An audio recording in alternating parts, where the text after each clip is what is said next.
父亲死后，我继承了家里没落的绣坊。2个老绣娘领着手底下的人，在宫里下定的那批绣女服，交货前闹罢工，想逼我交出绣坊的实权。没有我们，这绣坊除了你还会两手，剩下的那群学徒们连根针都拿不稳。靠你一个人也想交上宫里的货，你就等着被砍头吧！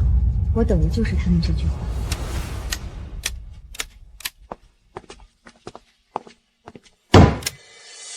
东家，那批绣女服的活儿我们不干了。宫里命我们下个月月初就要交货，布料那些我都采买完了。刘嬷嬷，怎么这时候说不干了？哼，少拿宫里边吓唬人！整个绣坊只有我跟刘嬷嬷2个人是用老了的，除了我俩，剩下那些绣娘谁会宫里的模样？东家，咱们挑明了说吧。自从老东家死后，这种大单可是再也没接过了。宫里油水多，门道也多，你还年轻不懂，就让我俩操心吧。这利润嘛，我俩也得占大头。你想怎么占？70%。还有，以后这绣坊我俩也得占一份。没错，我俩在绣坊干了这么些年，这绣坊理应有我俩一份。不仅要利润，拿彩捞油水，还想瓜分我苏家的绣坊，你俩胃口可真够大的。这跟明抢有什么区别？血口喷人！没了我俩，你这绣坊一天都开不下去。你以为老东家死了我们就会服你？一个毛都没长齐的丫头，也敢跟我们俩在这吆五话六的，给你脸了！张嬷嬷，莫生气。东家，你是个聪明人，宫里的活计要是交不上，不仅要赔银子，你这人头都要落地。为了跟我们斗气，命都丢了，这可不值当啊！所以你们今天是自以为掐准了我的死穴，特地过来威胁我的？我俩这是跟你商量来了，只要你点头，明天我跟张嬷嬷就带人开工，让你平平安安的过这一关。我要是不答应，对门的绣坊正眼一巴巴盼着我跟张婆婆过去，月平给的可比你大方。不答应，我俩明儿就带着手底下的人过去。好啊，那你们不是正好过去？你什么意思？这是你俩还有你俩手底下那些人的契书，从今天起，你们不用在我锦绣坊待着。你还有你俩这个月的月钱，当着面可点清楚，过后有什么闪失我可不认。拿着钱，赶紧走。你要打发我们走？苏姐，你是不是疯了？没了我俩，你这破绣坊马上就得倒闭。我苏家的锦绣坊不需要你俩这样倚老卖老的货色。好好，算你有种。苏姐，你真以为绣坊是靠你那个死鬼爹撑起来的？我告诉你，今儿我出了这个门，往后你给我磕头我都不回来。门就在那儿，你俩请便。行，咱们走。2日后宫里就要来人检查，他苏锦就等着吃瓜唠吧。绣坊里剩下一群针都拿不稳的废物，还想让他们做绣女服，真是猪油蒙了心了。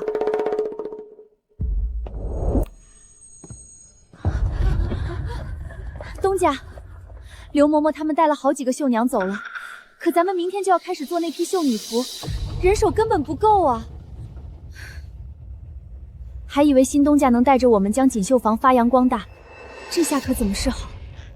东家，您刚接手绣坊，不知道京城里每个绣坊都靠着那几个老师傅带人，老师傅走了，绣坊根本开不下去啊。是啊，东家，现在绣坊剩下的人里，只有你的刺绣功底好，咱们这些人都还是学徒，还没摸到门道。可那批绣女服是宫里的活，咱们大家听我说，锦绣坊没了那几个倚老卖老的，天不会塌。以前他们仗着资历老就卡工序，几件普通衣裳都要折腾10天半个月。现在我接管锦绣坊，绝不会惯着这种臭毛病。可是东家，咱们之前没做过宫里的衣裳，那些纹样款式，咱们是一窍不通啊。这是谁都是从学徒开始的。从今天起，绣坊换一种干法，以前一个人从头绣到尾，以后整件衣服分成几个部分做。这是绣女服上的全部纹样，我都找画师画好了。以后你只负责把各个部位的图案描到布上。只负责描图？要是用拓印，我一天就能描好几个图呢。对，翠儿，以后你只负责做袖口，小红负责领口。内袍上的纹样简单，照着做不难，由蓉姐跟月姐负责，锁边统一交给艾儿。外袍花纹复杂，由我带着花娘跟秋娘做。按我说的，你们只需要负责自己的那部分，放手大胆去做，做坏了算我的。我从来都没听过这样做衣服的，真的能行吗？当然能行，绣女服的样式跟纹样并不复杂，半个月之内，只要你们把自己的那部分做熟做透，做到信手拈来，咱们半个月之内也肯定能赶完。既然流程换了新的，以后你们的月钱也换个法子算，只要质量过关了，做多少得多少，多劳多得，没有上限。那咱们的月钱岂不是都要翻倍了？只要你们努力干，翻3倍我也会照给。明日卯时，想挣钱的准时来绣房报到。我跟着东家干，我也是，东家说干什么我就干什么，绝无二心。还有我。好，那咱们好好干。现在绣坊人手有些少，明天我让账房再招一批人进来。都等了1夜了，这苏锦还不求咱们。年轻人好面子，估计在硬撑呢。哼，我看他能装到几时。那群绣娘别说宫里的衣裳了，哼，就是寻常大户人家衣裳的纹样都没绣过。等明天宫里的人过来一检查，这苏锦立马就得被骂个狗血淋头。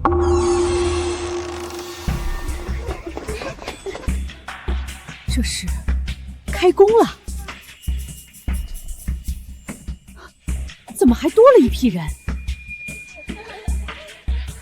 难道他找了别的老绣娘过来镇场子？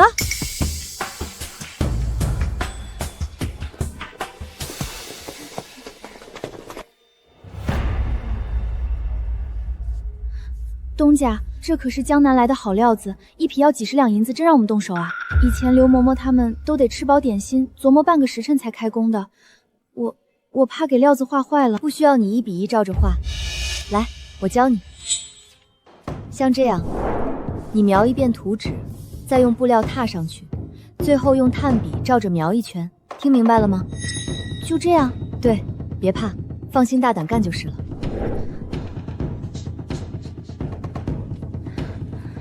边角收针记得藏1式，千万别露线头。内务部查验最挑这些细碎处。所有的工序我都跟你们说清楚了，每个人负责好自己手里的那1亩3分地，做对了拿钱，做错了扣钱，哪怕只是一点点误差，直接作废重做，废料算我的。现在开工。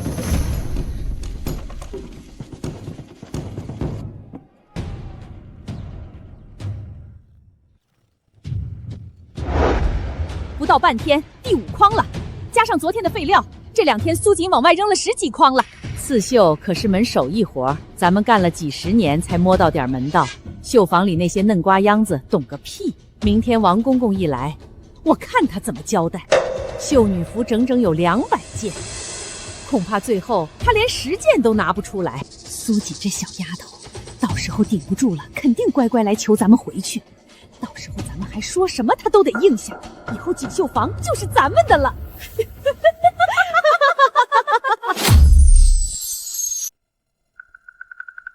苏锦，这可是内务府给你们下的令，还有不到半个月就要交差了，你打算用这些玩意儿交上去？公公，这些是废料。废料？这么久你一件像样的都拿不出来，宫里可盯着呢，你竟然还把几个熟手都赶走了！赶紧的，咱家不管你用什么办法，去把刘嬷嬷他们几个老绣匠给我请回来，现在就去！公公，我不打算请他们回来。这些废品是我整治绣坊的牺牲品。你拿宫里的布料整治绣坊，现在一个衣领子咱家都没看到。下个月内务部主管就要来验收，你拿什么交差？就算把他们请回来，按照他们的速度，不吃不喝的干，起码也要1个月。那也比你在这糟蹋料子强。眼看选秀在即，陛下跟太后都很重视，难道你这人头不想要了吗？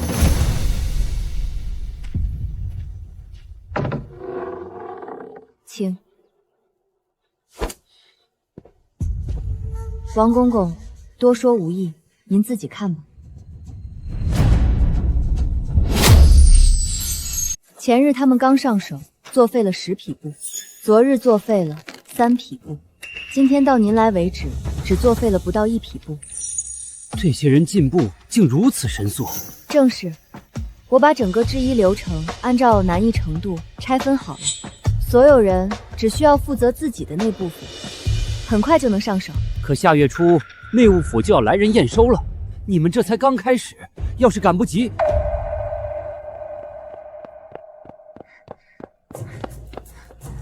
东家，到现在为止，20件绣女服已经完工了。到晚上收工能到哪一步？回东家，照眼下这个进度，到晚上收工约莫能完成25件。好，稳住今天的速度，把质量往上再提一提，告诉他们速度要快，质量也要稳。是。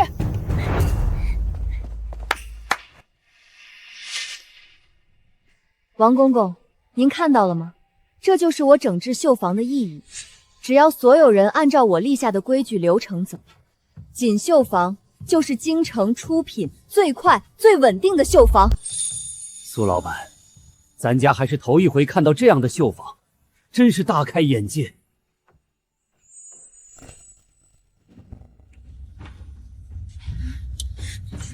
东家这是要干什么？不知道。我苏锦说话算话，前半月的工钱照发，后半月的工钱按照我说的新算法发放，都算清楚了。念名字，一个一个来。翠儿这个月做了40对袖口，得4两，共发4两半。多少？4两半？我这个学徒也能得这么多？我爹娘种1年地也才挣5两啊！东家，这真是我的。这可是上个月月钱的4倍多，您真要给吗？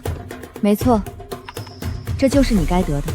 我说了，只要你们努力，干多少我给多少，月钱翻多少倍，我苏锦都会给。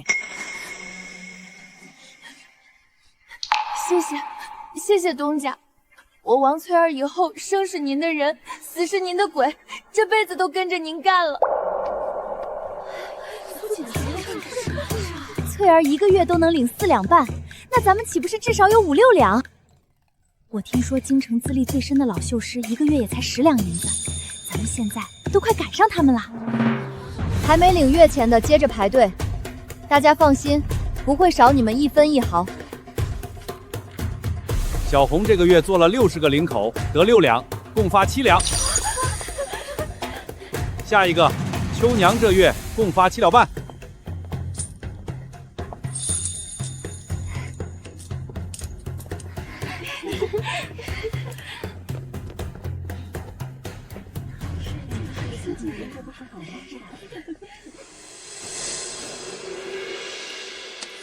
今儿这绣坊怎么这么晚还没下工？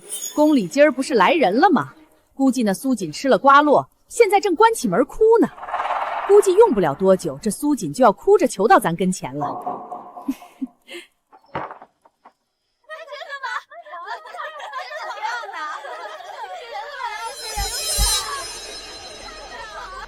怎么回事？你去打听打听。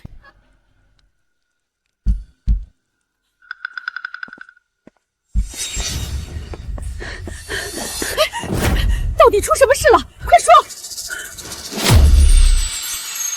苏锦他胆子也太大了，他得罪王公公被重罚了。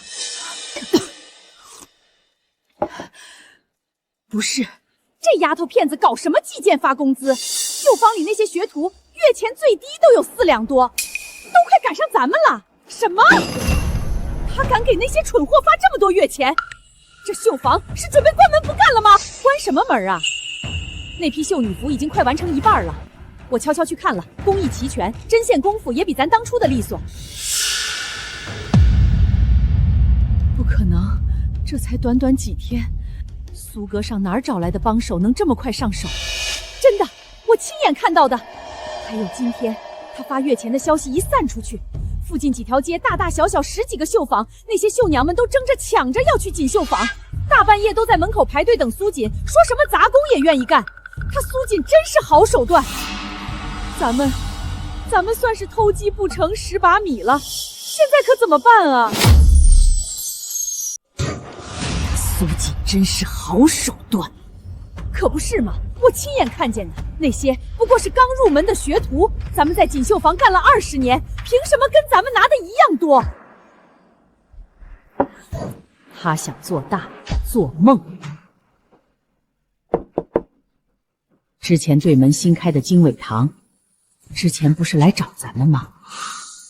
好啊，那边早就盼着咱们过去了，说条件随便开，等我们带人过去站稳脚跟儿，就想法子把锦绣坊的生意都抢过来。抢2笔生意算什么？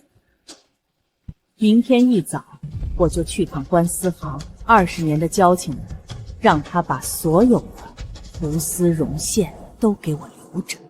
没有胡丝绒线，我看他苏锦拿什么做绣女服？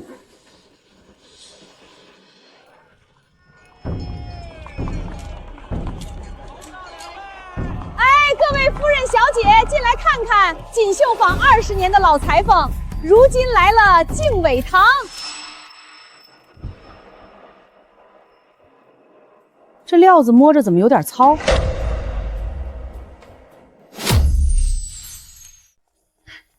夫人，这可是江南新到的浮光锦，您摸着觉得糙，那是织法特殊，穿上身包管软和，下雨都沾不湿呢。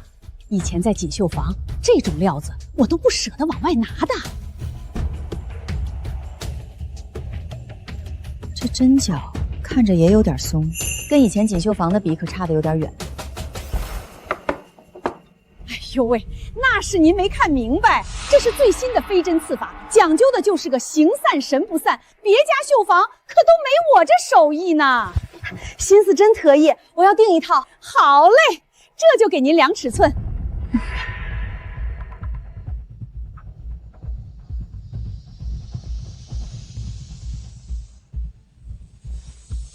果然还得是20年的老师傅做衣服靠谱。对门锦绣坊现在全是摸不着门道的嫩瓜箱子，我前几天在那儿订的衣裳，袖子都短1截，根本都穿不出门。诸位别急，慢慢挑。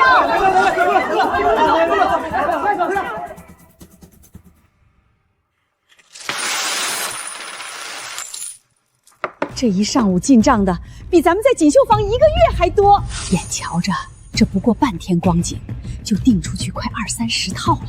老姊妹儿，还是你这招高，苏锦的名声已经彻底臭了，过不了多久，这附近的生意全来咱们这儿了。这才哪儿到哪儿。如今这经纬堂的东家完全放手让咱俩干，苏锦一个乳臭未干的，能是咱们的对手？是呢，我看他那锦绣坊迟早得关门大清。京城绣坊这趟浑水，不是他一个黄毛丫头趟得起的。官司行刚让人过来传话，说胡丝绒线的事儿已经办好了，让咱们安心。哼，苏锦手里那单子，只要有我在，就不可能交得上去。做得不错，这几天的速度我都看在眼里，这样下去，再有个4-5天就能全部收工。大家好好干，争取提前完工。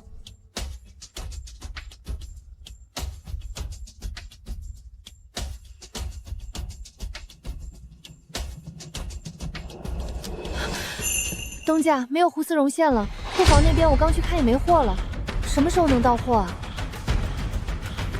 我前几日已经让账房去找官司行下了定，按理说昨天就该到了，大家莫急，我已经让人去催了。东家，不好了！这是什么事慌成这样？我按您说的去官司行取货，可谁知那边掌柜的说，胡丝绒线昨日都被人订光了。下一批货至少要等半月后。宫里规定秀女服必须用胡丝绒线，咱们还有20来件没做完，这可怎么办？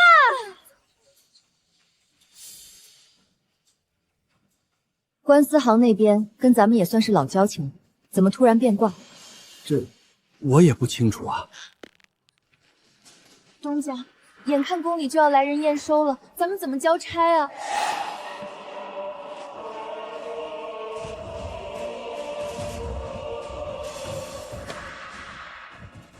咱们现在的胡丝绒线够绣多少件绣女服？最多2件。大家别慌，刺绣的线不够就先忙别的。我出去一趟，有事等我回来再说。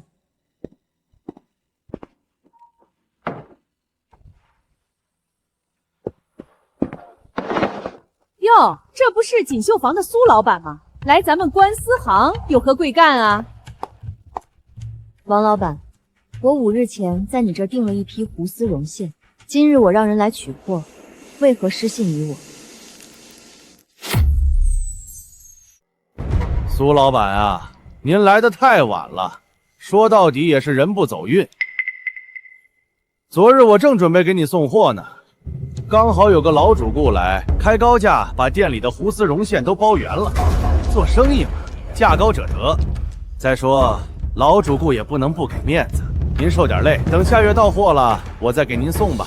王老板，做生意也讲究先来后到，我5日前就在你这儿订了货。锦绣坊也是官司行的老主顾，收了货款却违约把货先给了别人，这说得过去吗？苏老板，我只说让你等，又没说不给你，违了哪条律例？就是去官府告我，也找不出我的错出来。再说官府往来，我可比你熟，你真去了，我有的是办法拖着你。你要实在着急，不妨找刘嬷嬷商量商量。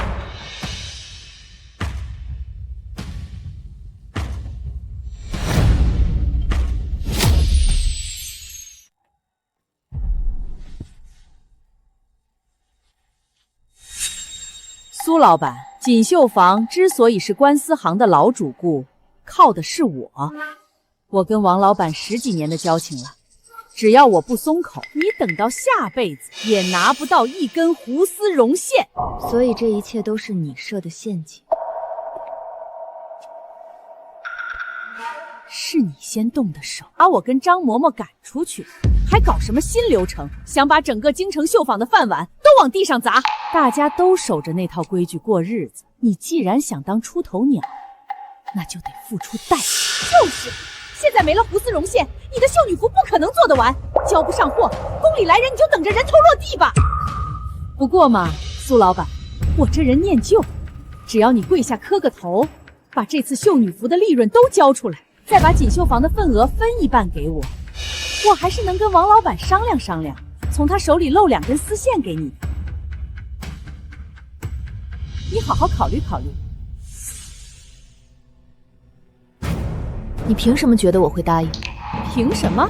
就凭你手里那批绣女服离不开胡丝绒线，整个京城只有官司行有货，我不松口，你拿什么交差？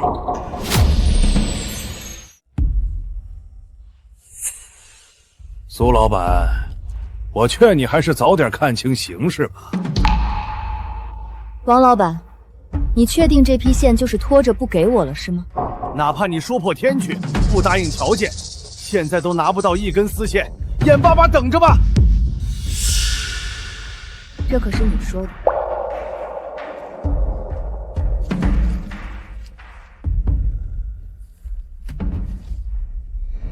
这是我在你官司行订胡丝绒线的契书，上面白纸黑字写得清楚，5日前下定，昨日交货，今日货没送到，你单方面毁约。你拿张纸来，我就得马上给你货。我说了，你有本事你就去官府告我，反正全京城只有官司行1家会进胡丝绒线，得罪了我，你这辈子都别想拿到胡丝绒线了。苏锦，官字2个口，就凭你张嘴，这里面人情往来的门道深得很，你拿着这张破契书去哪儿告都没用。你跟我论门道，行，今天我就教教你什么是做生意的门道。王老板，别说我没提醒你，这次宫里找我下定的这批绣女服是在内务府记了档的。那又如何？你不过一个没落的皇商，宫门都进不去，还想着去内务府告状，上下嘴皮子一碰，以为就能唬住啊？有本事你就直接去敲登文谷啊！记档的成造单上物料采办一应事宜都写得明明白白，宫里不日就要来人验收了，我只需第一句话，到时候你不仅要照着契书上赔给我双倍的钱，这官司行日后也开不下去了。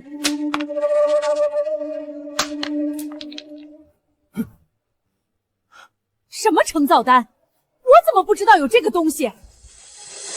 你当然不知道，我接任绣房后，这批订单所有的采买契师、物料清单都在内务府登了的。这件事我没跟任何人提过。对付你们这种心思不正的人，自然得多留个心眼。忘了说了，这次选秀皇家极其重视，你官司行敢联合外人在这个节骨眼上阻挠供货，光明正当的使绊子，就等着店铺查封挨板子吧。苏老板，这事儿咱们能不能再商量商量？您缺的那些货，我待会儿就派人给您送过去，还有货款我也赔给您。您看，你慌什么？就算你被罚，可他苏锦交不上绣女服更是重罪，闹不好就要被砍头，该慌的也该是他。你放心，我苏锦做事从来都会留足后路，不会吊死在一棵树上。丝线我另有办法，至于你，等着赔钱蹲大牢就行了。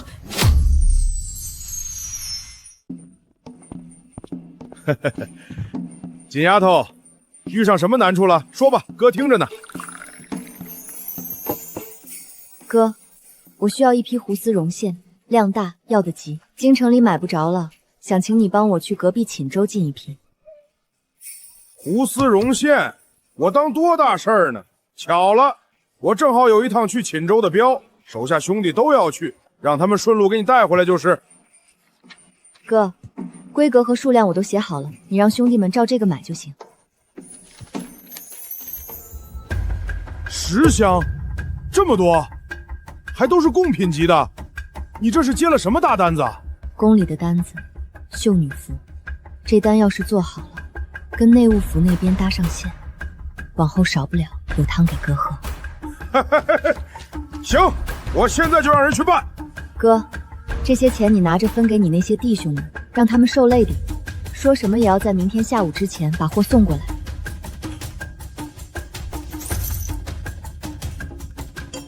这么多，你这衣服还没做完，尾款都没结清，正是银子吃紧的时候，哪来这么多钱？放心吧，有人上赶着给我送钱，这钱不白不花喽。你呀，又跟别人耍心眼子了是不是？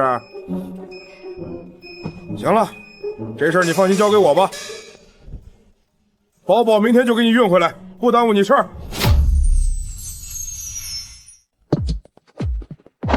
退钱！什么几十年老裁缝，全是骗人的！你卖的什么破烂货？这裙子我穿了才2次，腰侧的线就全崩开了。哎呦，夫人您别急，可能是穿的时候不小心刮到了。刮什么刮？我这一件压根没穿过，挂在家里好端端的，今早一拿起来，袖口的线全散了，针脚还不如我娘那的鞋底密实。哼，大家自己看看这做工，这袖口绣的是什么玩意儿？袖子还窄一截，刚入门的学徒都不会做成这样，哭什么？这段时间生意太好，人手忙不过来，有点误差很正常，衣服嘛能穿就行了。退钱！不退钱我们就去开封府告你，看看关老爷怎么治你这个骗子。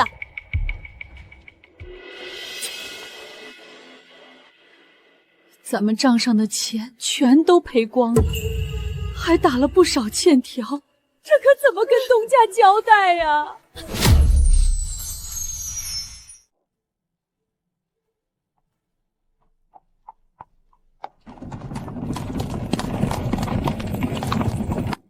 来了。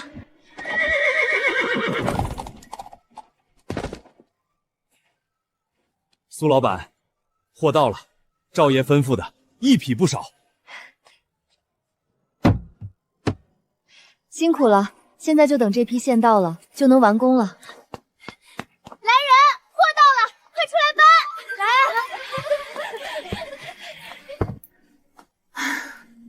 接下来还有场硬仗要打。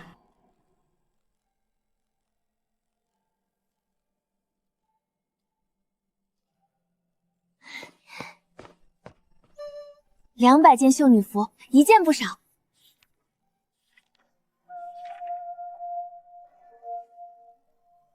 大家辛苦了，装箱吧，按顺序码好，记得每一件中间垫一层软绸。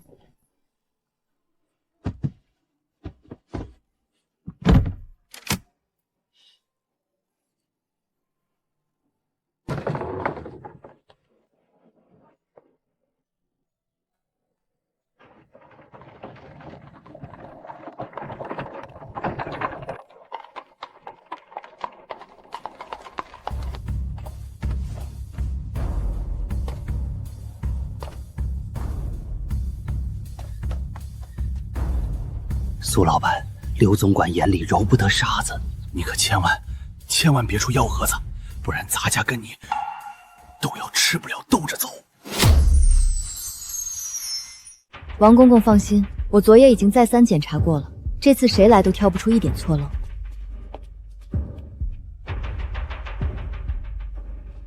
总管，这就是锦绣坊的苏锦苏老板。刘总管，做好的绣女服都在里面，请。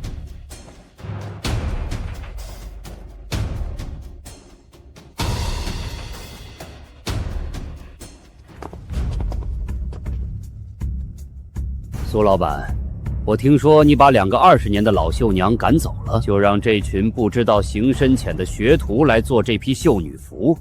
是。宫里的差事也敢这么干？整个京城除了你锦绣服，我找不出第2家这么胆大的。不知道你做的衣服质量如何，能不能撑得住你的胆大？刘总管，200件绣女服放在那边。可以让人随便验。任何一件绣女服，但凡有1根线头、1个针脚，我苏锦今天就任您处，绝无二话。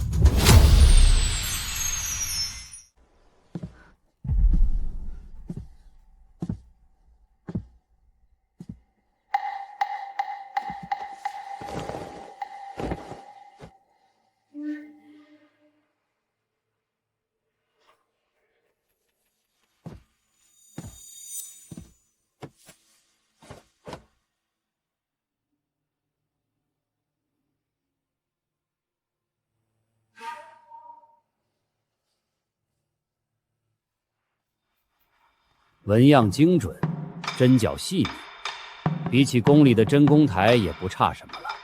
有些地方的走线比宫里还舍得下功夫。苏老板，就凭这群学徒，你是怎么做到的？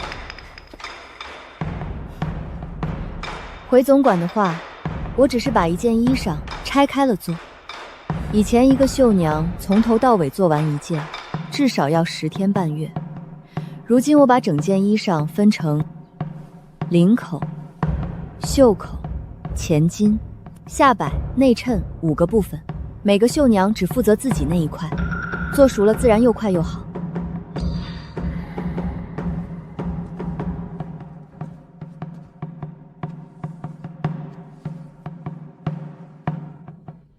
拆开了做，这个法子倒是新鲜。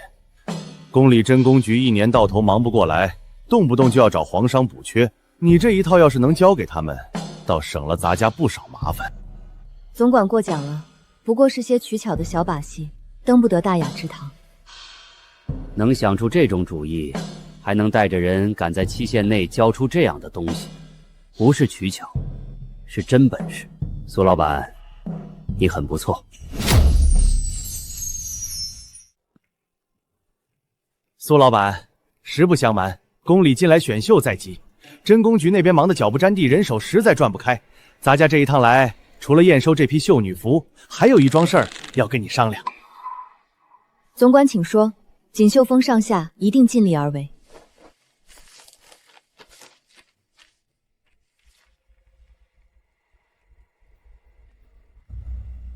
这批单子，锦绣峰接了。不过苏老板，你如今绣坊里这些人手做这批活，怕是紧了点儿。过站子你得进宫一趟签成造单，在那之前多招些人吧，尤其是会金银绣的，宫里不少活计用得着。多谢总管提点，我会尽快把人手备齐。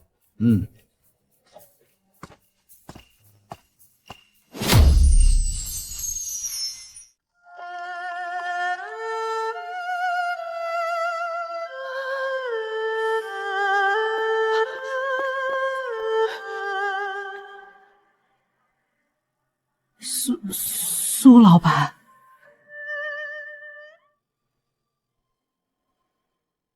苏老板，我们今儿来是想求你件事儿。我们两个，还有当初跟着我们走的那些人，现在都无处可去了。对门那家绣坊把我们赶出来了，别的绣坊也没人肯收。这眼看着就要入冬了，我们想回来。回来？刘嬷嬷，你当初带着人走的时候是怎么说的？今儿我出了这个门，往后你给我磕头我都不回来。这句话是你亲口说的吧？苏老板，我们知道错了，我们那时候是鬼迷心窍了。眼红您年纪轻，又是女娃子，觉得好拿捏，可我们真的没有别的去处了。您念在我们在锦绣坊干了20多年的份上，就给条活路吧。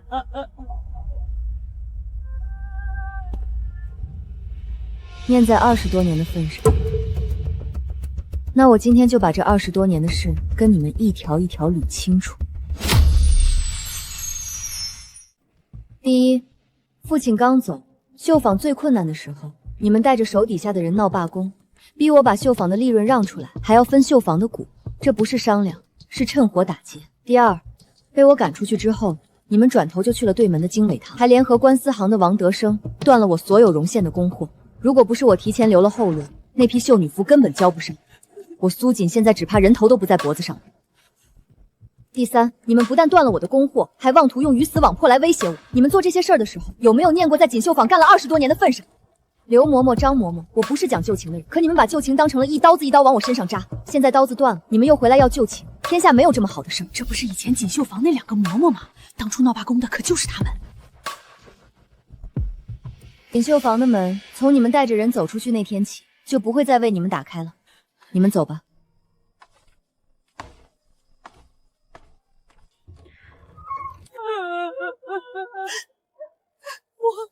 我当初怎么就猪油蒙了心呢？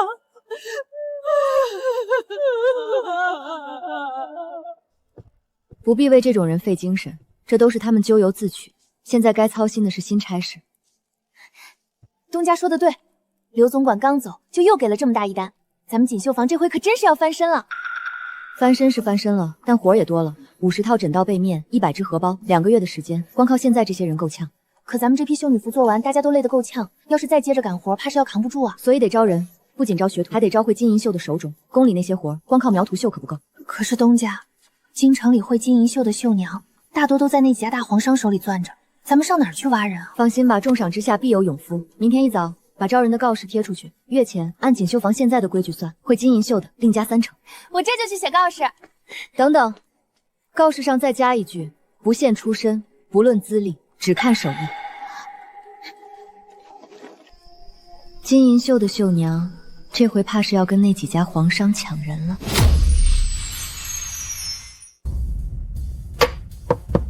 刘总管刚从那破落的锦绣坊出来，扭头就把整套被面的单子给了苏锦。往年这些活不都是咱们3家分着做的吗？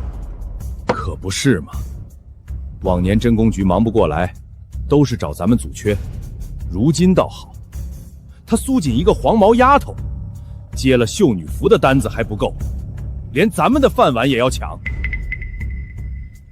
急什么？他苏锦不过刚接了一单，脚跟儿还没站稳呢。咱们3家在京城做了多少年皇商了？内务府的门朝哪儿开？里头的规矩门道，她一个刚上道的小丫头片子，能懂多少？那依吴老的意思，咱们就这么干看着？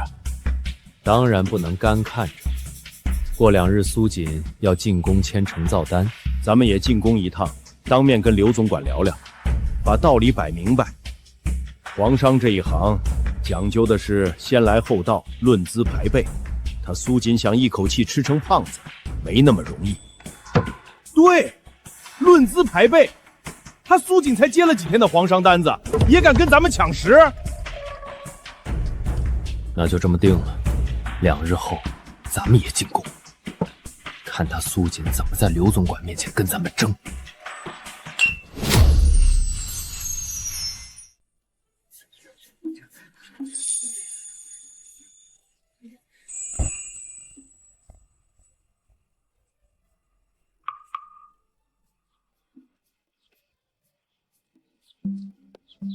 这上面说，会金银绣的月钱另加3成，是真的？告示上写的一个字不假，只要手艺过关，月钱按件算，上不封顶。会金银绣的，每月再加3成底银。东家，我是城西赵家绣旁的，干了12年，金银绣、盘金绣都会。你这话当真？当然当真。你要是不放心，可以先试工3天，手艺合格了，月钱按我说的算，1分不少。行，我干了。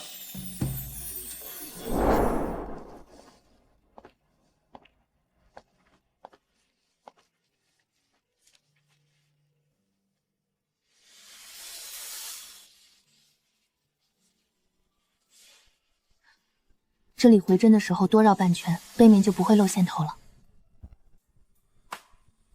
东家眼力好。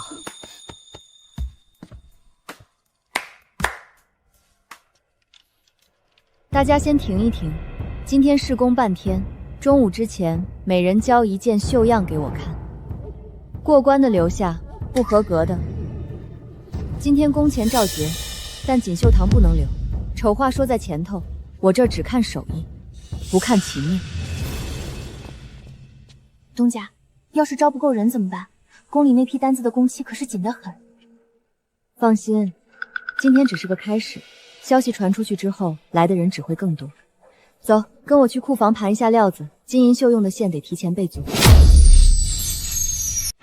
刘总管，往年真宫局忙不过时，枕套、被面这些活计可都是交给我们3家做的，做得顺来，也从未出过岔子。今年这突然换了人家，底下人心里没底，怕耽误了宫里的事儿啊。是啊，总管，我们跟真宫局的师傅们都配合惯了，熟门熟路的。这临时换人，万一出了什么纰漏，那可是耽误选秀的大事啊。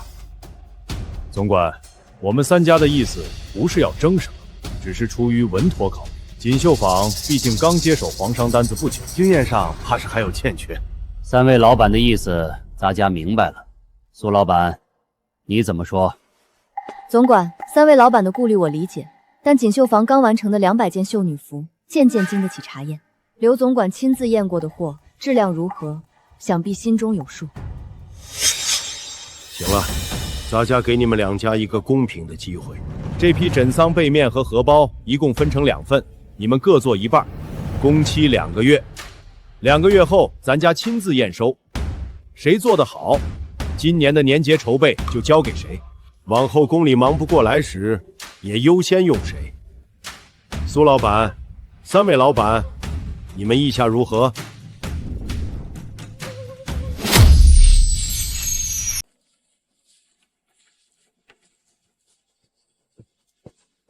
东家，您都站了2个时辰了，歇会儿吧。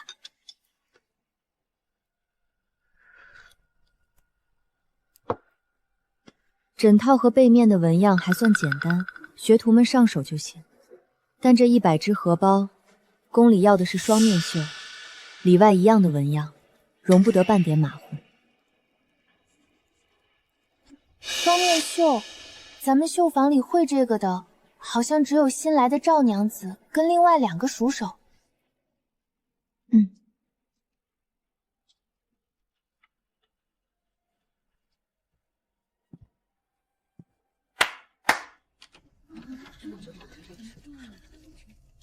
大家听我说，从明天起，所有人分成3组，一组做枕套，一组做被面，一组做荷包。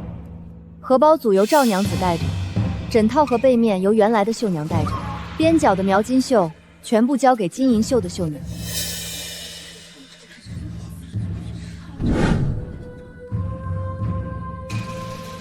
这单活干好了，所有人的月钱翻倍，我说到做到。现在继续干活。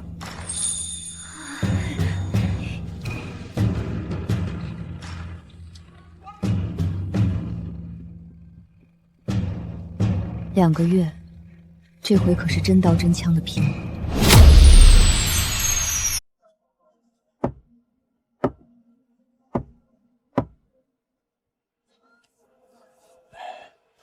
我刚才让人去看了，锦绣坊那边又招了7、8个人，里间灯火通明，日夜不停的赶工。这丫头片子是真的要跟咱们拼到底了。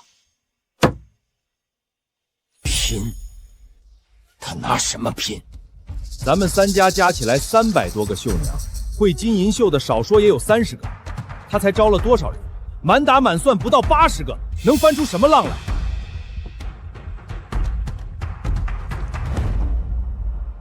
人数不是问题，问题是他那个拆开做的法子。他既然能用那些学徒在半个月内赶出200件绣女服，就说明这个法子管用。咱们要是还跟以前一样，一个人从头绣到尾，2个月后怕是真要输给他。那依吴老的意思，咱们也学他？学他？太慢了，咱们有更快的办法。他苏锦刚接了宫里单子，又是招人又是买料，银子流水一样往外花。我打听过了，他账上的现银已经去了大半，只要让他这单赔了，他自然就垮了。怎么让他赔？这批荷包用的是贡手，整个京城只有3家铺子有货，他苏锦采买料子必然要经过那3家。让人去打个招呼，抬价拖货，随便哪一样，都够他喝一壶的。好，这事儿我去办。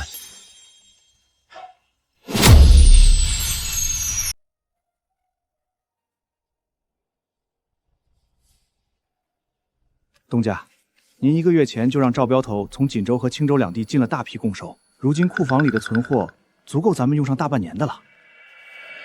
可京城里的贡调价格这2日突然翻了1倍多，翻了1倍多。是啊，而且我听说城南和城西那几家绸缎庄的贡调这2日几乎被人包圆了，市面上现在几乎买不到现货了。周老板他们几家怕是故意在抬价，想掐咱们的料子。掐料子，他们学的倒是快。上次官司行那件事没难住我，这次就想换一种法子，用贡球来卡我的脖子。东家，东家，赵镖头让人捎信来了，锦州那边赵镖头又替咱们收了一批贡书，比上次的成色还好，价格比京城现在便宜了将近60%。他问咱们还要不要继续收？回线给表哥，让他继续收。京城贡教的价格还会再涨，咱们库房里的货越多越好。对了，让他把成色差一些的那批货单独分出来，我有别的用处。东家，咱们已经存了这么多货了，还要继续收？这银子可流水一样花了出去。花出去的银子很快就会连本带利回来的，你只管记账。这步棋我早就想好了。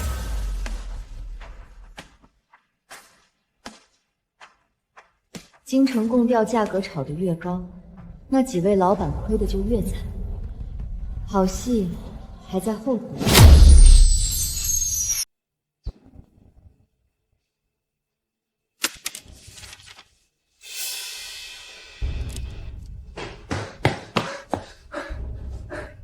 老板，京西那家绸缎庄的最后一批贡绣也被咱们拿下了。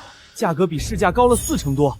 现在京城里所有铺子的贡豆全在咱们手里了。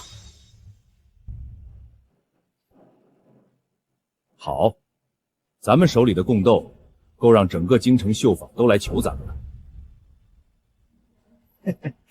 周老板高招啊！如今京城市面上贡缎的价格已经翻了将近1倍，锦绣坊那边就算想买，也拿不出这么多现银来。他账上的钱大半都砸在招人和发月钱上了，哪还有余力来抢这价位的料子？哼！苏锦那丫头以为得了刘总管一句夸就能在京城横着走了，她忘了，做皇商光有手艺不够，还得有钱、有门路、有人脉，这3样，她一样都不占。那咱们现在要不要派人去锦绣坊那边露个口风，让他们知道，如今京城里只有咱们手里有货。再等几天，时间越久他越急，咱们开价就能越高。等他库房里的存货用完了，到时候别说3倍，5倍他也得咬碎牙接着。还是周老板高明。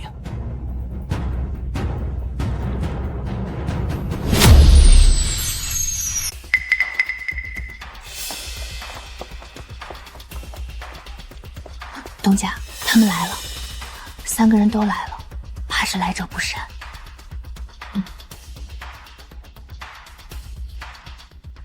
苏老板，许久不见啊！听说最近忙着招兵买马，看来生意是越做越大了，真是后生可畏啊！周老板过奖了，不过是小打小闹，比不上3位老板在京城经营多年，根基深厚。苏老板客气了，不过嘛，我最近听说苏老板库房里的贡缎好像不太够用。这绣坊做活，料子可是最要紧的东西，缺了料子，手艺再好也白搭呀。李老板消息倒是灵通，只是不知道3位老板今日联袂登门是有什么指教。指教不敢当，就是来提醒苏老板一句，如今京城里的贡缎价格可不比从前了，市面上能买到的货都被我们3家收得差不多了。要是苏老板急着用料子，我们手里倒是有一些存货，就是价格嘛，好商量，好商量。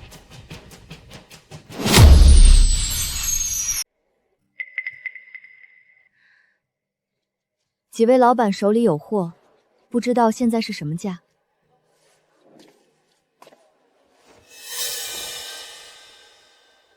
市场价的2倍，苏老板，这已经是看在同行面子上给的低价了。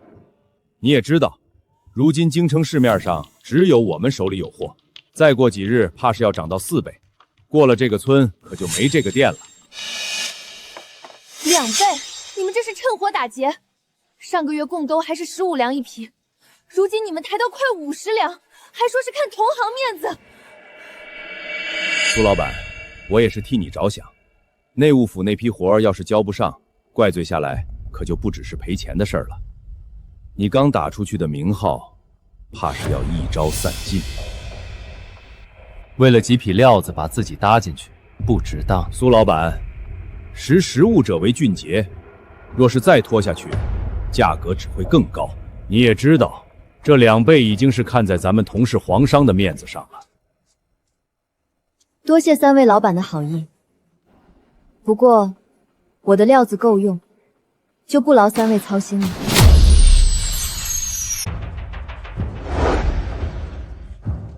够用？苏老板，你这话哄谁呢？咱们都是做这一行的，你的锦绣坊每天用多少贡券，我心里有数，在这打肿脸充什么胖子？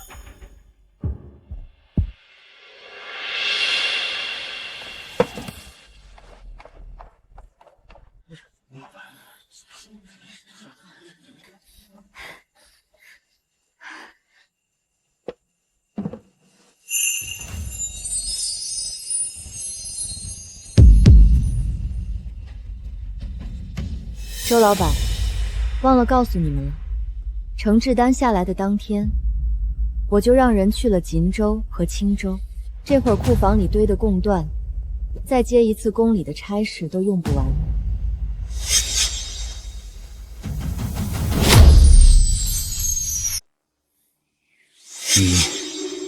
你从什么时候开始布的局？程造丹下来的当天，那天刘总管前脚才走。周老板，上次官司行的事让我明白了一个道理。在京城做生意，光靠手艺不够，还得学会给自己留后路。你们可以联手卡我的料子，但我也可以从别的地方进货。天下之大，又不是只有京城一个地方产贡缎。你从外地进货，成本也不低吧？加上运费、损耗，还能剩下多少利润？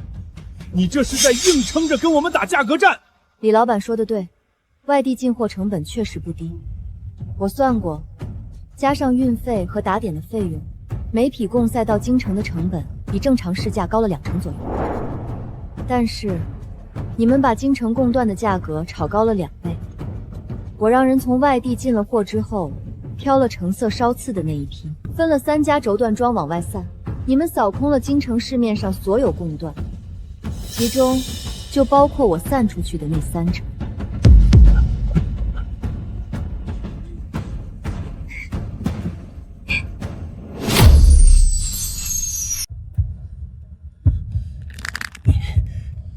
你卖给我们？你拿从外地进的货，反过来卖给我们这些抬价的人，你从我们手里赚了多少钱？不多，3成存货，分了3家铺子，陆陆续续出了大半个月，扣掉成本和运费，净赚了大概1000多两。说起来，还要多谢3位老板帮忙把京城贡缎的价格炒得这么高，不然我也赚不了这个差价。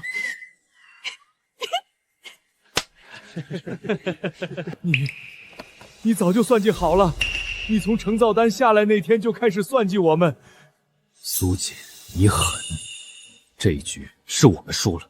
走吧，还站在这儿丢人现眼吗？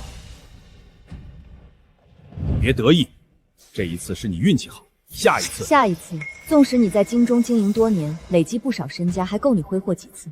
与其想着怎么对付我，不如专注你自己的营生。周老板，可不要最后竹篮打水一场空啊！东家，您看见周老板那张脸了吗？从红到白又到青，比戏台上的变脸还快。这就叫自作自受。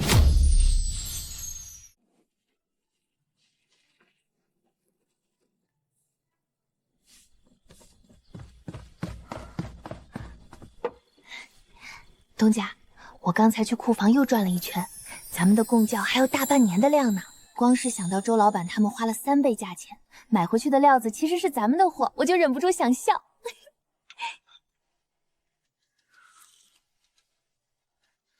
笑归笑，手上的活不能松。荷包还剩多少？荷包还剩20来只没做，整套昨天就全部完工了，被饰还差最后8套，按现在的速度，再有5、6天就能全部收工。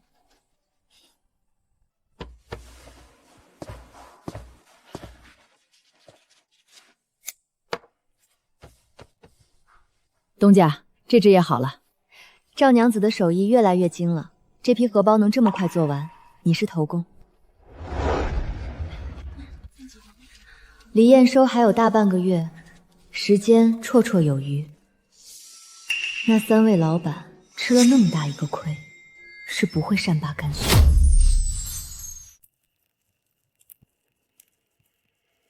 咱们这回算是丢人丢到家了。他苏锦不光没被咱们卡住，反而倒赚了咱们一笔。现在京城里都在传这事儿。唉，我铺子里的老主顾都有人来打听是不是真的。我这张老脸往哪儿搁？这事儿没完！哼，他苏锦以为赢了一局就高枕无忧了，太天真了。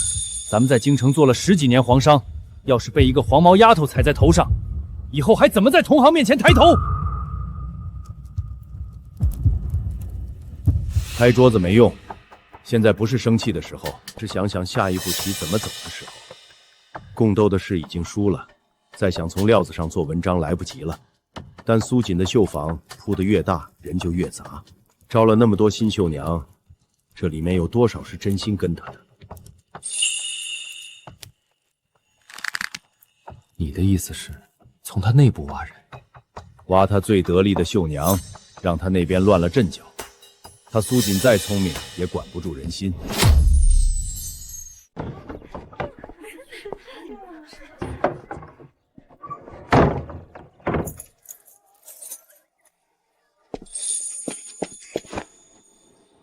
这位可是锦绣坊的赵娘子，久仰久仰。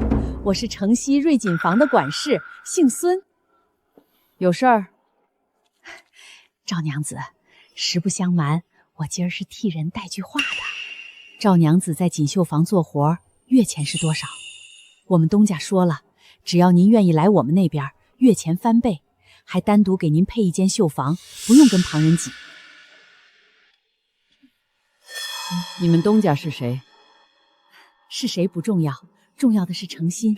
赵娘子在锦绣坊干了几个月，苏锦给你开的月钱，撑死了也就20两吧。我们东家说了，30两起步，做得好还能再加。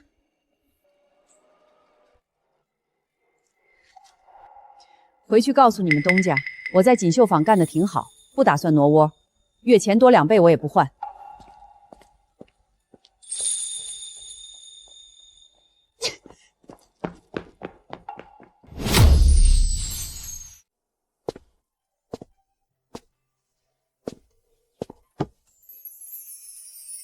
东家，昨儿下工后有人来找我了。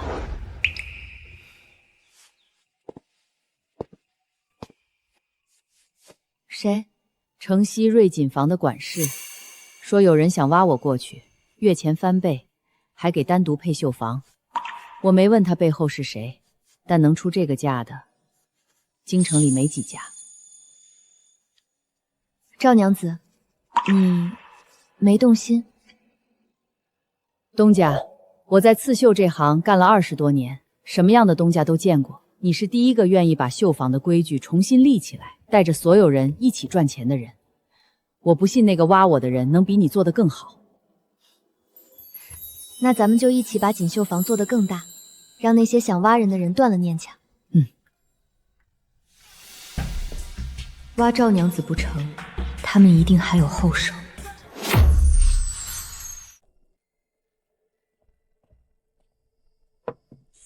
东家，这2天我听说城里好几家绣坊都在悄悄跟咱们的人接触。有个在如意府干活的学徒跟我说，有人托他带话，问锦绣府的工序流程是怎么分的，说愿意出高价买一份。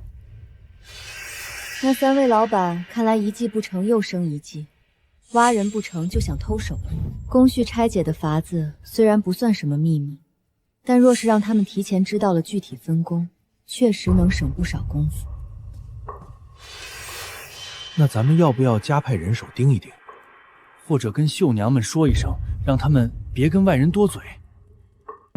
不用刻意去盯，反而容易让人紧张。这样，翠儿，你明天把所有人召集起来，就说新定了一条规矩，凡是锦绣坊的绣娘，在外人面前不得透露具体工序分工。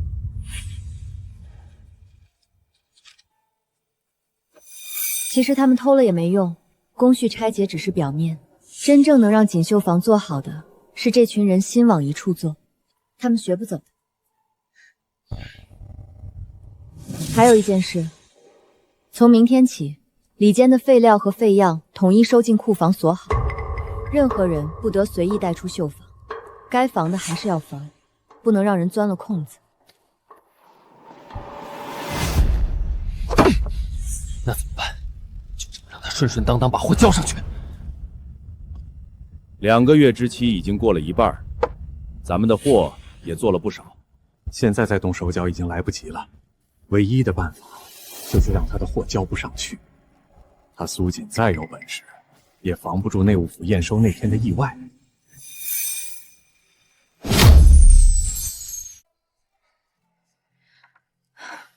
东家，喝口汤吧，您都忙了一整天了。枕套50套，被面50套，荷包100只，全部完工了。明天叫人来装箱，后天就该验收了。全部完工了，那咱们肯定能赢过那3大皇上了。别高兴得太早，后天验收才是真正的难关。那3位老板这1个月没动静，不会就这么善罢甘休的。东家说的对，验收那天他们8成会出幺蛾子。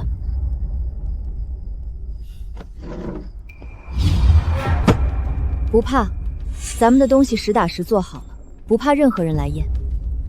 翠果，明天安排人手把每个箱子都封好，贴上封签，任何人，我说的是任何人都不许动。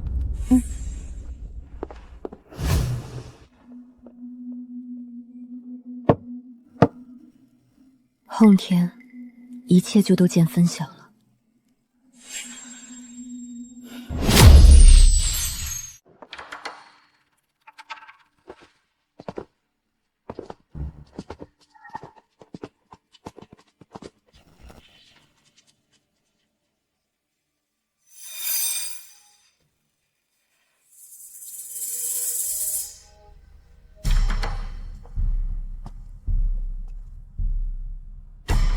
苏老板，箱子都封好了。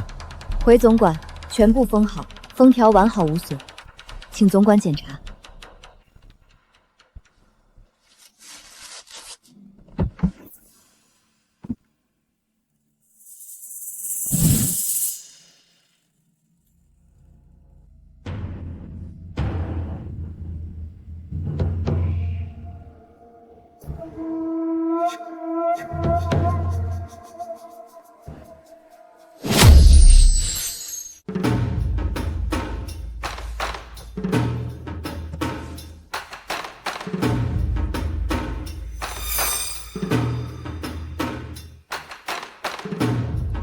3位老板，你们也来看看吧。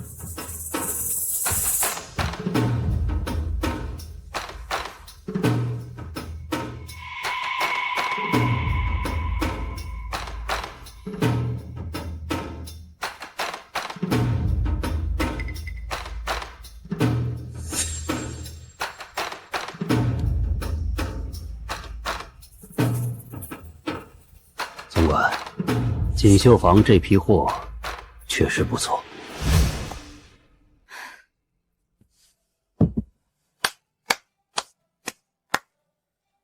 整套背面各50套，荷包100只，锦绣坊出品，件件合格，纹样精准，针脚细密。苏老板，你做得很好。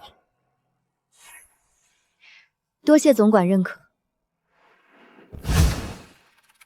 3位老板，你们的货咱家也让人验过了。纹样和针脚都算合格，但用料上差了锦绣坊1筹。按照2个月前的约定，今年的年节筹备交给锦绣坊承接。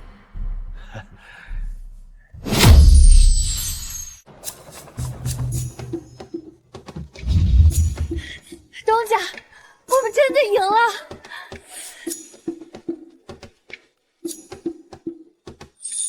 大家都辛苦了。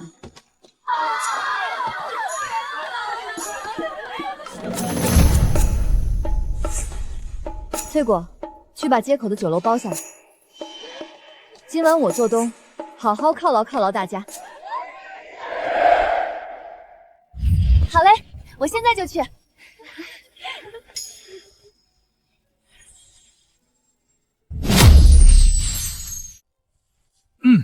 赵娘子，荷包组组组长，双面绣工费外加奖金，共发20两。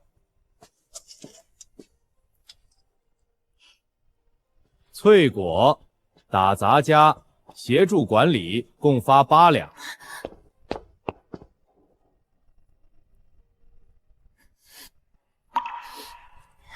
东家，我跟着您才几个月，就拿这么多银子，我爹娘要是知道了，怕是做梦都要笑醒。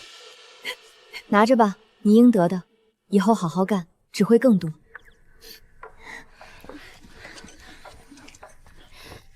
今天是个开始，锦绣坊从今天起不会再是以前那个没落的皇商绣坊，只要大家跟着我好好干，月钱翻倍，奖金翻番，我苏锦说到做到。好！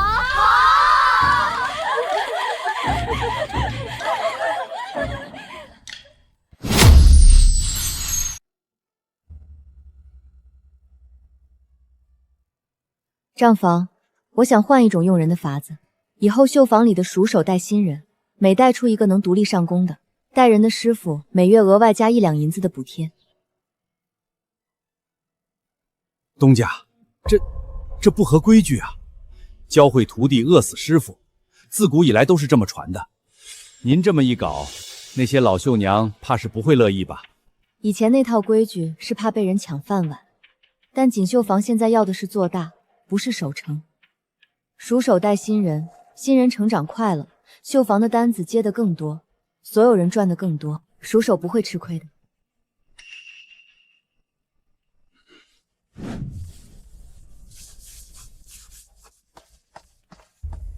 东家，那这个带人的法子从什么时候开始？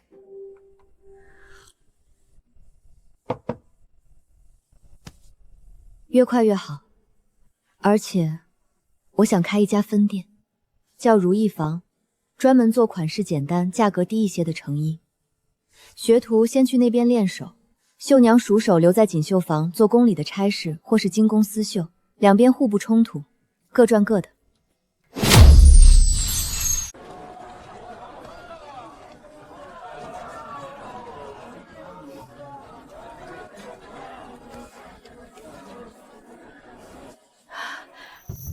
这件才400文，料子摸着还不错啊。是啊，大姐，这是我们家新开的铺子，用的都是上好的棉头，虽然款式简单，但日常穿绝对结实好看。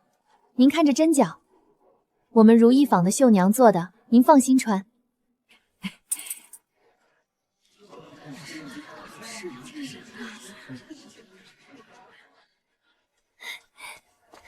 东家，这才半天功夫就卖了快10两银子了，比咱们当初预想的还要好。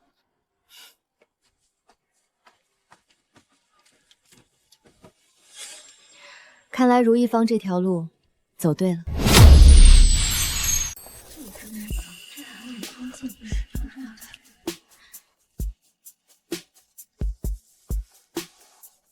赵娘子的手艺越来越精湛了。这件袍子是城东李元旺夫人订的，她下个月要参加一场马球宴，点名要咱们做。东家放心，这种暗纹我做惯了的，出不了错。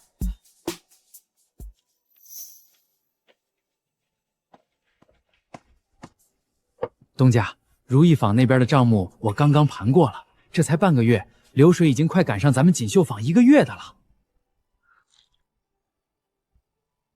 如意坊走得顺，但锦绣坊也不能松。精工丝绣这块更能磨练技术，也方便打响名号。我打算接下来主动去城里几个大户人家拜访，等着客人上门太慢了。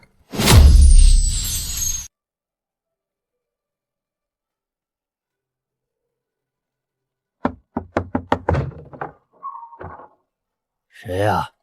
劳烦通传一下，锦绣坊的苏锦想拜见李夫人，带了几件绣品，请夫人过目。夫人不在家，你改日再来吧。东家，这是第3家了，连门都不让进。咱们做生意的最切忌心急，走吧，去下一家，总有愿意看的。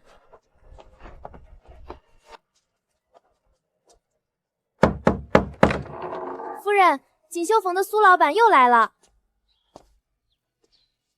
苏老板，你连着来了3趟了，倒是个有耐心的。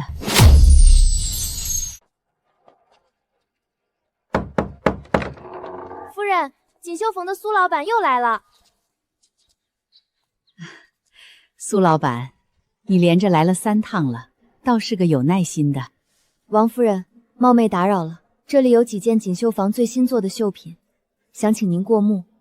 若是入得了您的眼，以后锦绣坊有什么新样式，都可以第一时间送到您府上。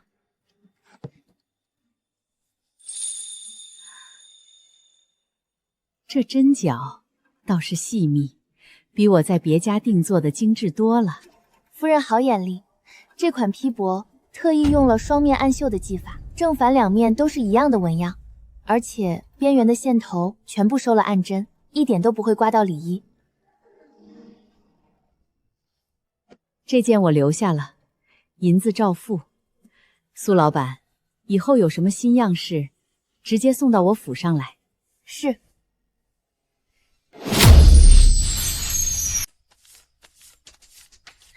东家，这几天跑了6家，卖出去4件，定金就收了快30两。还有3家说让咱们先做样衣，做得好了，以后就定在咱们家做了。还有一件事，3天后裘郊有一场马球宴，京城大半有头有脸的夫人小姐都会去。王夫人特意让人送了帖子来，邀我同去。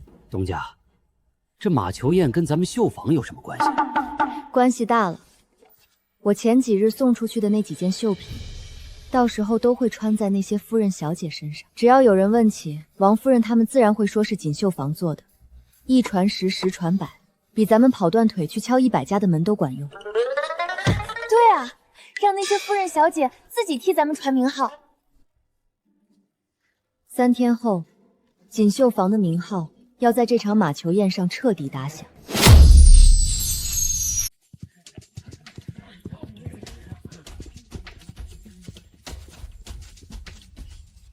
王夫人，您这件篦子上的暗纹可真好看，在哪家做的？我前几日在天香阁定做的那件，暗纹走线都歪了。是锦绣坊做的，这位就是锦绣坊的东家苏老板。夫人好，锦绣坊苏锦。如果夫人有兴趣，改日我让人送几件样衣到您府上，您看看合不合意？这个收针的法子我还是头一回见，完全看不出线头。苏老板，明天差人往我府里也送2件吧。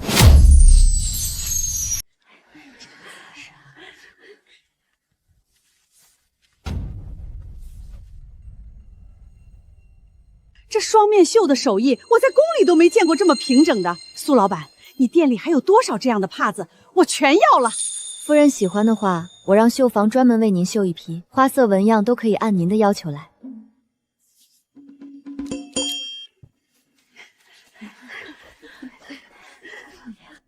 这条披帛的暗纹看着也精致，边缘的收身法比宫里的还细致。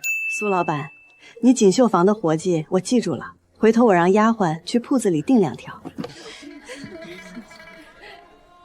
做生意果然还是不能坐在店里光等着。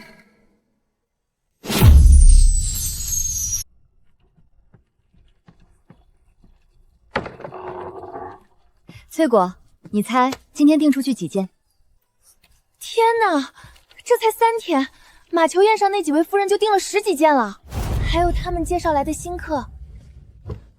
这还只是开始，马球宴之后，京城里这些夫人小姐们口口相传，锦绣坊的名号算是彻底打出去了。接下来咱们要做的事情只有一件，稳住质量，别赶工，每一件都要做到最好。东家，单子多了自然是好事，但咱们的人手现在确实吃紧了。如意坊那边天天忙不过来，锦绣坊这边精工丝绣的活也排到了下个月。人手不够就继续招，但招人的规矩不能变，只看手艺不看资历。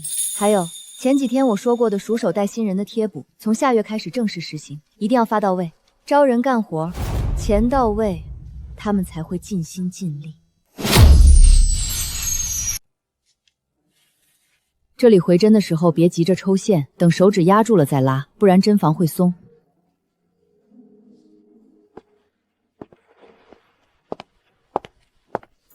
赵娘子，这几天带新人感觉怎么样？还行，这几个丫头底子虽然薄，但肯学，比有些自诩老师傅的好带多了。以后你带的人只要出师了，每月加1两银子，带的越多，加的越多。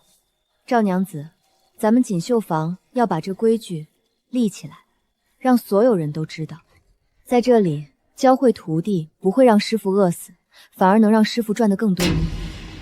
东家，你这一套一套的，是跟谁学的？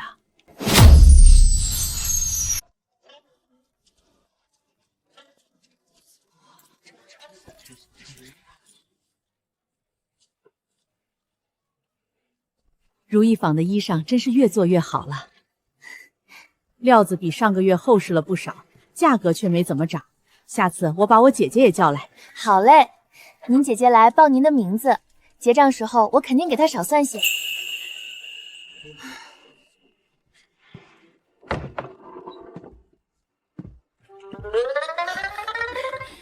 东家，今天上午就卖了快20件。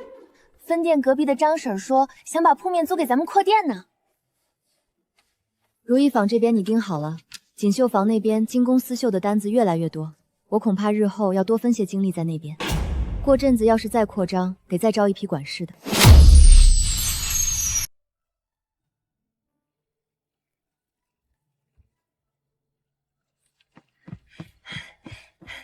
东家，这是今天上午新接的差事，城外来的客商也找上咱们了，说是听说了锦绣坊的名头，专程赶来的。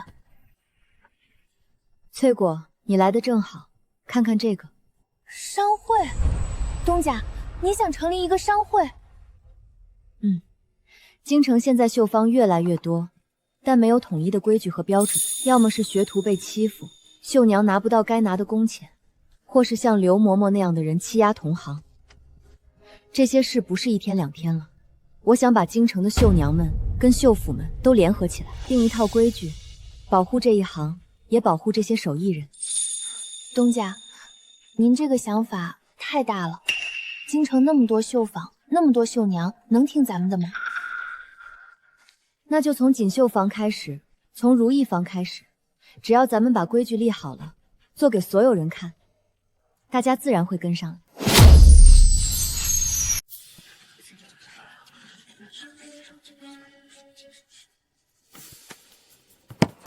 苏老板，你写的这些东西，统一工价，保护绣娘权益，不得压价恶意竞争，听着倒是冠冕堂皇，可我们各家有自己的做法，凭什么要按你锦绣坊的规矩来？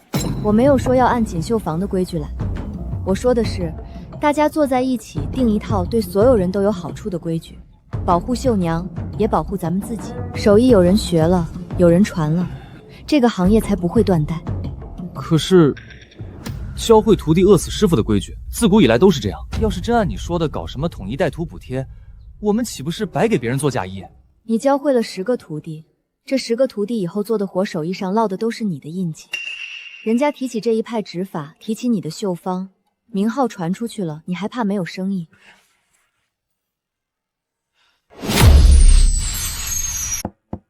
苏老板，你这份章程我仔细看了，统一工价，保护绣娘权利，不得恶意压价这3条，我们几家其实也私下商量过，只是没人挑头。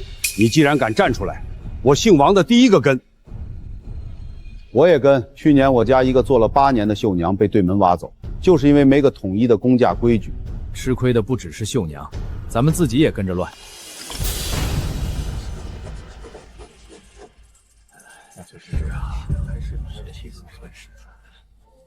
东家，在场14家绣坊，有12家签了名。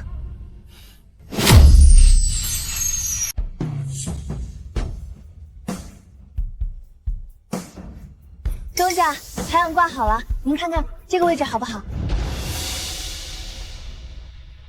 位置不错，从今天起，咱们不光是绣坊了，这个商会是给京城所有绣娘的一个家。京城绣娘商会。东家，你这几步走得比我们这代人加起来都远。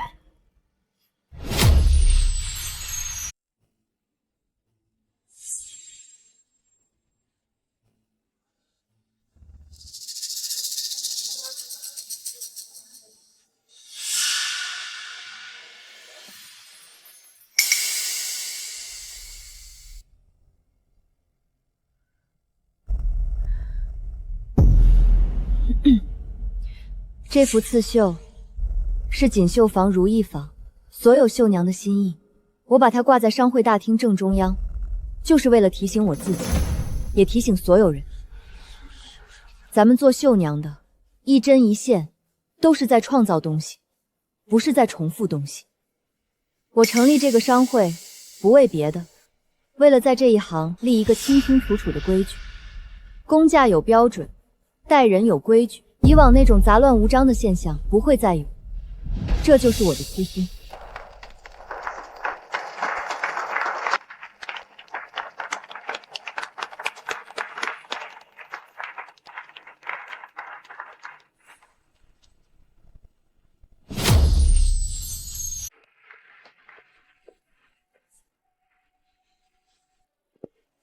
苏老板，我叫孙秀珍，在西街李记绣坊干了14年了。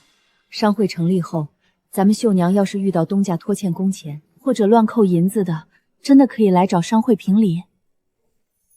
当然可以，商会有一个专门的管事，登记纠纷。有人来这边陈情后，会派人核实。如果确实是东家的问题，商会会出面协调。同样的，若是绣娘倚老卖老，想搅黄绣坊，商会也绝不会坐视不理。可那些东家要是联起手来欺负人怎么办？所以商会才会把绣坊老板和绣娘代表都拉进来。规矩是大家一起定的，谁破坏规矩，谁就得出局。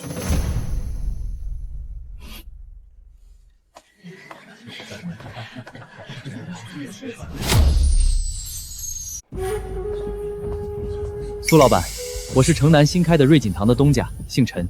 实不相瞒，我铺子里大部分绣娘都是从各家挖来的。以前总觉得挖人是本事，但听了你方才那番话，又看了这幅刺绣，我有点明白了。把人抢来抢去，不如把人都留在京城。陈老板能这么想，商会的事就好办了。挖人不是长久之计，把整个行业的盘子做大，大家才有饭吃。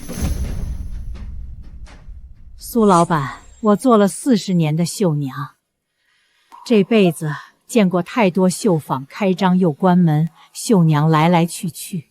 你是第一个说要给咱们手艺一个家的。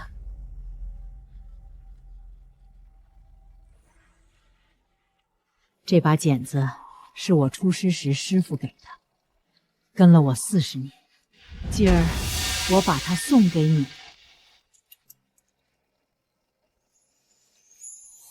老人家，这把剪子我会挂在商会大厅正墙上，让所有来的绣娘都看见。手艺传了40年，还会继续传下去。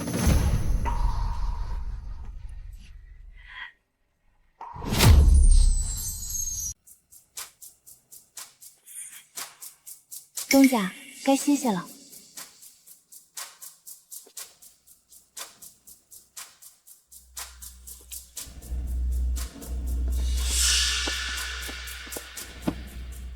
东家，商会成立才3天，就有人来陈情了，一共2起，都是工钱拖欠的事。我已经让人去核实了，属实的话按商会规矩处理。这件事要盯紧，头几桩纠纷的处理结果，决定了所有人对商会的信任。赵娘子，辛苦你了，这件事交给你全权负责。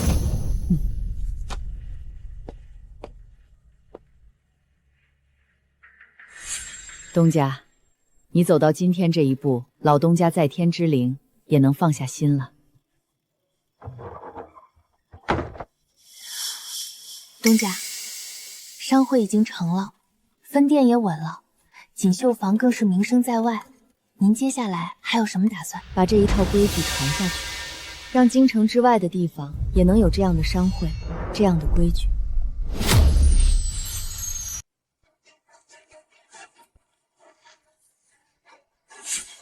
东家，徐州那边来信说，已经有9家绣坊签了名要加入分号，只差最后1家了。比预想的快，照这个速度，年底之前至少能在3个地方把分号办起来。东家，分号一多，管事的人手就成了问题，总不能每个分号都让您亲自去盯吧？分号的负责人先从当地有威望的绣娘里选。京城这边派人过去指导半年，半年后让他们自己运转。规矩是统一的，做事的人可以变，但规矩不能变。这是商会能走下去的根本。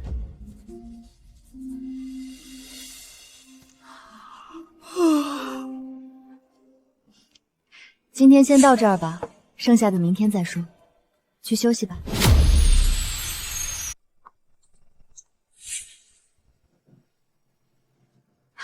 苏老板，可算见到您了。今儿可不是来订衣裳的，是专程来道喜的。听说您这商会都开到外地去了，京城里谁不夸您一声能耐？王夫人，快别打趣我了，不过是运气好罢了。外面风大，几位夫人快请进里间坐。新到了一批今年秋天的茶。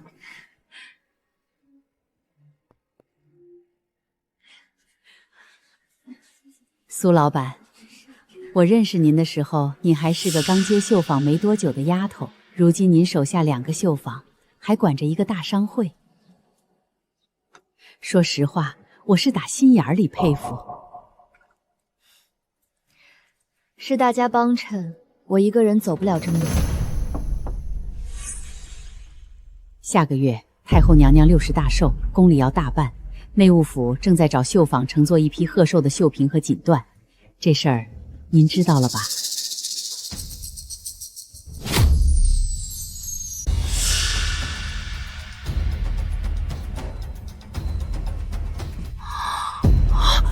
？3个月，这么多东西，比绣女服和枕套被面加起来还多过好几倍。苏老板，咱家可是跑了一路给你送信来了。太后娘娘的寿辰，内务府上下都盯着呢。刘总管特意让咱家来递话，这单活，内务府第一个想到的就是锦绣坊。但话说在前头，这事儿可不只是做一批东西那么简单。做好了，锦绣坊以后就是京城头一份的皇商。做砸了，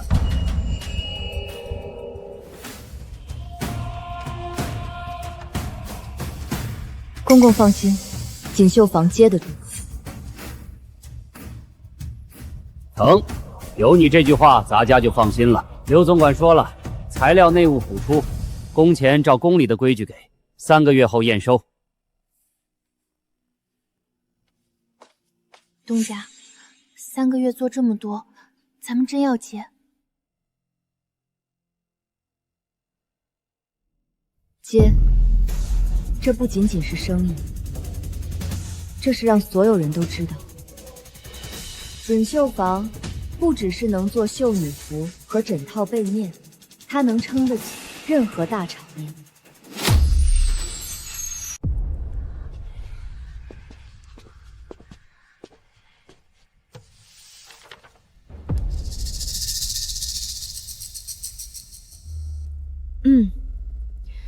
大家都知道这批活的分量，3个月，12座绣屏，白皮锦缎，60柄团扇。这是锦绣坊接到过的最大一单，也是最能证明我们实力的一单。我的想法是，绣屏由赵娘子带着金银绣的熟手来主做，锦缎拆解成几道工序，分批完成，团扇交给如意坊的学徒练手，我亲自盯制。所有人按工序分工，多劳多得。绣屏的纹样我看了，能做。团扇的工序我今天已经列了一份清单，明天就可以分下去。3个月后，让宫里看看咱们锦绣坊的本事。散了吧，明天卯时开工。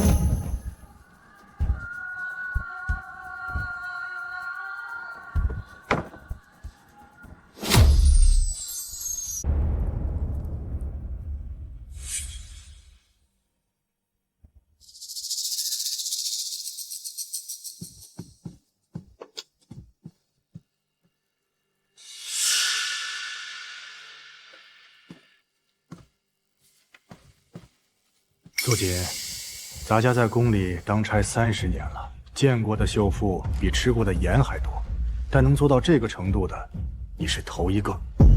12座绣屏，每一座都挑不出毛病，针脚密实匀整，配色雅持大气。太后娘娘见了必定欢喜。多谢总管认可，锦绣坊上下不敢懈怠。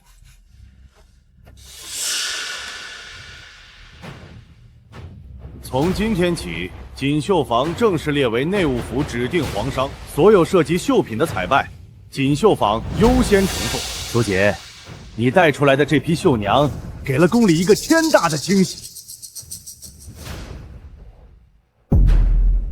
锦绣坊定不负所托。